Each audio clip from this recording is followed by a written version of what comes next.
Okay, so, but anyway, you're not a gay person, but you're in a gay band, let's say. Oh, Is it like in Japan? Is it like a curse or something? It's just not talked about. It's not as I guess in Poland it's quite a political thing, but in Japan it's not even really mentioned so much, and it's a hidden subject. It's not even in the law that it's against.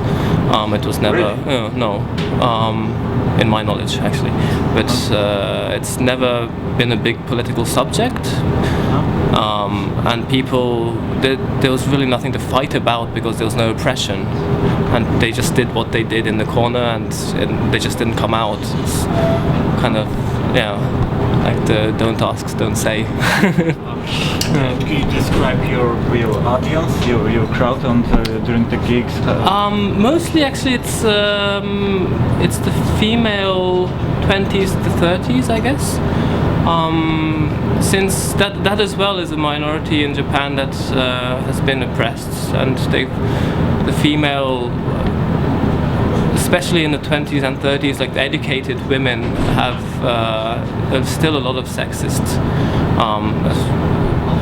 They're facing a lot of sexism, and I guess our music can resonate towards their ideologies. Maybe because it's not because we're not making gay music. We're more making music for the minorities who are oppressed, or it's not. So in a way, you are a punk band. To some extent, yeah. But it's more to be yourself. It's not get angry at something or break something, or it's more, let's be ourselves and it's okay. It's like let's live our lives. And as well, I'm half English actually, so that as well was we have a minority section where people would look at us differently and treat us differently.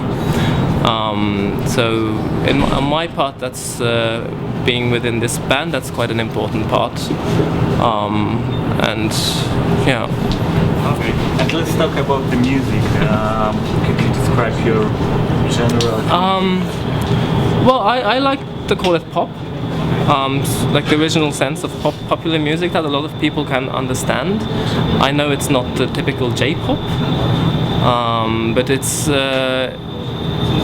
songs with lyrics that one can dance to, and that one can sing, and it's electronic based. There's a beat to actually physically feel something and to let go. And And what about lyrics? It's like you have a good time and be happy, or it's just as well as politician involved. Not necessarily political, but. Repeat because there will be no my questions. So if our lyrics. Okay, sorry. Our lyrics. It would as well. It would be liberating, but at the same time based in reality. That there's the darker side. It's not all happy. There's the darker side, but then at like for example, in the verse we would have more of a reality hard part, and then but hey, it's gonna be fine kind of chorus section. So. Okay. Okay. So thank you very much. Thank you. Yes. Was that alright? Yeah.